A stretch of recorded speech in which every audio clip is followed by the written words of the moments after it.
سرخط خبرهای مهم. با ساکنان گفتند وقتی زمین لرزد چی باید کنند. نظرسنجی. شهروندی نباید برای رفتن به جنگ باشد و جمع آوری پول برای زنگ آخر در ازبکستان منع شد.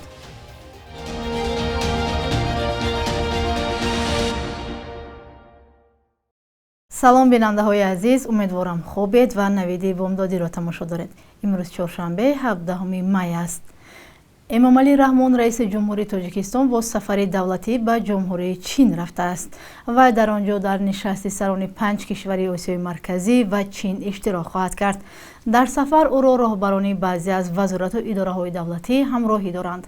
بر اساس عکس ها از خدمات مطبوعاتی پرزیدنت تاجیکستان، امامعلی رحمون به چین با هواپیمایی رفته است که با 92 میلیون دلار از مکزیک خریده شده است. هواپیما را روز 5 می از آمریکا به دوشنبه آوردند. پایگاه‌های وابسته به گروه از مخالفان تاجیک در اروپا امامعلی رحمون را برای خریدن هواپیما و خرج برزیاد آن تنقید کردند. دادگاه عالی تاجیکستان پس از اعتراض نماینده دادستانی حکم زنی که در خودکشی کلینش در ناحیه فیض‌آباد عیبدار میشد دوباره تغییر داده است. ماه اکتبر سال گذشته دادگاه ناحیه فیض‌آباد بیبی کلان نظیرова ساکن این ناحیه را برای به خودکشی رساندن کلینش به 7 سال زندان محکوم کرده بود، ولی دادگاه عالی حکم او را 2 سال کم کرد. این زن به آن عیبدار میشد که با فشار او کلینش منوره عبدالفتاح دست به خودکشی زده است. از قرار دادگاه عالی نزدیکان منوره و دادستانی در عریضه به دادگاه عالی اعتراض کرده بودند. این بود که دادگاه عالی پرونده را از سر تفتیش کرد و روز 16 می دوباره قرار کرد که زن نه 5 سال بلکه 7 سال باید در زندان بماند. جسد منوره عبدالفتاح را با 26 ضرب کار تابستان سال 2021 در منزل زیستش پیدا کردند. مقامات گفتند ضرب‌های کارد را خود این زن به بدنش زده است و حادثه را خودکشی نامیدند. نزدیکان این زن به خودکشی او باور ندارند. میخائیل ماتویف، یک وکیل دومه دولتی روسیه، خواستار تأسیس واحد نظامی از حساب زادگان آسیای مرکزی از جمله تاجیکان شد. او با ندای بتالیون های تاجیکان کجایند سوال گذاشت که چرا مهاجران از آسیای مرکزی در دایره سفربری جزئی به منطقه عملیات مخصوص دعوت نمی شوند. بعد این چندی از وکیلان دومه دولتی به اصلاح قانونگذاری اقدام کردند تا دو شهروندی را منع یا آن را اصلاح کنند. همکاران ما از ساکنان در دوشنبه پرسیدند که درباره رفتن تاجیکان دارای دو شهروندی تاجیکستان و روسیه به جنگ اوکراین چی نظر دارند و این پیشنهاد تا کجا قانونی و درست است. نظر ساکنان را همراه می‌بینیم.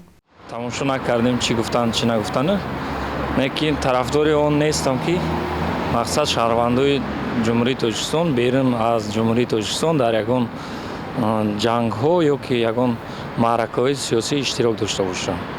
چون که هر یک شهروند وابسته به همون اگر خدمت حربی باشد بگذار در جمهوری تاجیکستان در وطن خود ما خدمتشون دوام دهند، لیکن در جنگ ها یا که بیرون از تاجیکستان در همین معرکه‌های سیاسی و جنگ ها اشتراک نکنند. رادوای چیکار میکنه؟ گنرال اگر پریکاز بتیاد اجرا میکنه و یکم آدمای بگم واینی آدمو خدمت کردگی چیزی اگر مثال قانونی در جای باشه و همون قانون زندگی میکنه میگن در شهر یک چشمه رفت یک چشم تکور کن چیکار میکنه؟ قانون دیگه یک قدم میکنه. قانون همون دولت که رفتی مثال قانونش چخیر ریوه نمیده.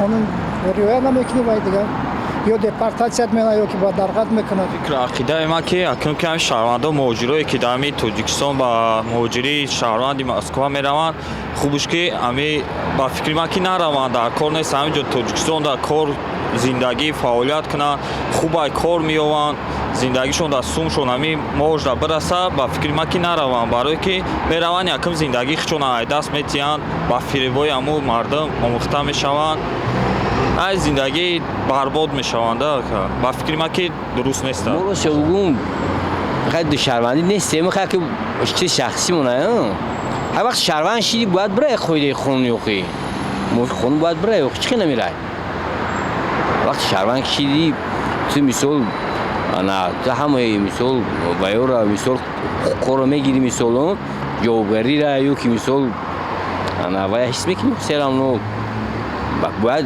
محافظت کنی وطن اونجا را اکی خیلی با فکر که نوپسندی میشه و خیلی رفتارشون در کارشون نیست. масъулини кумитаи ҳолатҳои фавқулода ба сокинони шаҳри душанбе дар бораи риояи чораҳои амниятӣ ҳангоми заминларзаи эҳтимолӣ ва ин ки сокинони биноҳои баландошиёна дар ин ҳодисаҳо чӣ гуна рафтор кунанд маълумот доданд. дафтари матбуотии ниҳод хабар додааст ки давоми як ҳафта мутахассисони кумита ва агентии охон оид ба муҳити зист ба воситаи наворҳои хос ба сокинони биноҳои баландошиён навор навсохт чораҳои бехатарӣ дар офатҳои табииро нишон доданд. ҳамчунин барои наврасон филмҳои омӯзишӣ нишон доданд ки дар он тадбирҳо ҳангоми заминларза ба забони сода намоиш дода шуд. заминҷунбиҳои шадиди охир дар тоҷикистон нишон дод ки аксар мардум ба зилзила омода нестанд. сокинони баландошиёнаҳо ба таҳлука афтоданд ва аз хонаҳо берун рехтанд, аммо дур нарафта зери биноҳо ҷамъ шуданд. нақомат мегӯянд дар гузашта ба 1.5 миллион нафар қоидаҳои бехатариро омӯзонданд.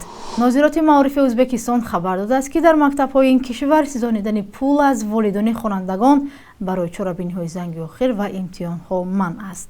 ин ниҳод дар канали худ дар паёмакрасони телеграм иттилоъ додааст ки барои таъмири бинои мактабҳо ва омодагӣ ба соли нави таҳсил ҳам аз донишҷӯён ва хатмкунандагон пул талаб кардан манъ аст. манбаъ гуфтааст занги охир дар мактабҳои ӯзбекистон 25 май аз соати 8 то 9 баргузор карда шавад. бахши якрӯзи таърихро ҳамроҳ мебинем то аз муҳимтарин таҳаввулоти таърихӣ барои имрӯз 17 май бехабар намонем.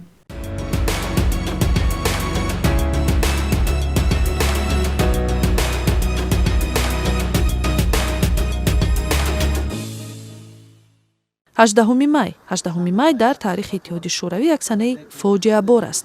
соли 1944 18 май мақомоти иттиҳоди шӯравӣ тоторҳоро аз Қрим ба Осиёи марказӣ бадарға карданд.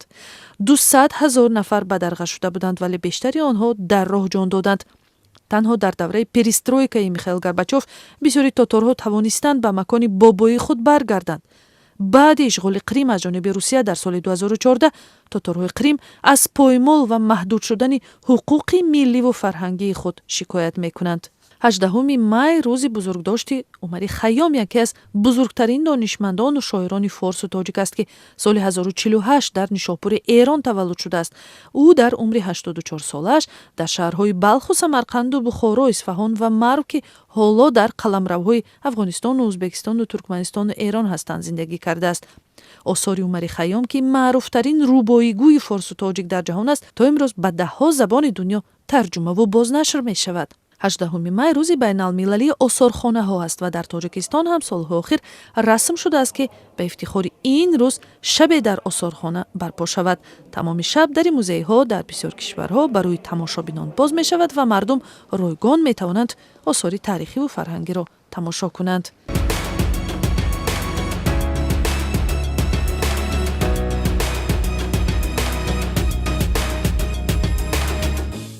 субҳи имрӯз бонки миллӣ арзиши асъори хориҷиро чунин таъин кардааст.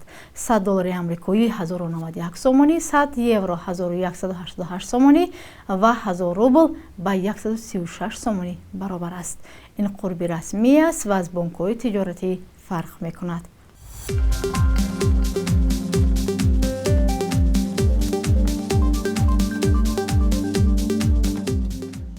бинандагони азиз, инҷо расидем ба поёни барнома. ташаккур ки моро ҳамроҳӣ кардед. то фардо дар ҳамин вақту соат худо нигаҳбонатон.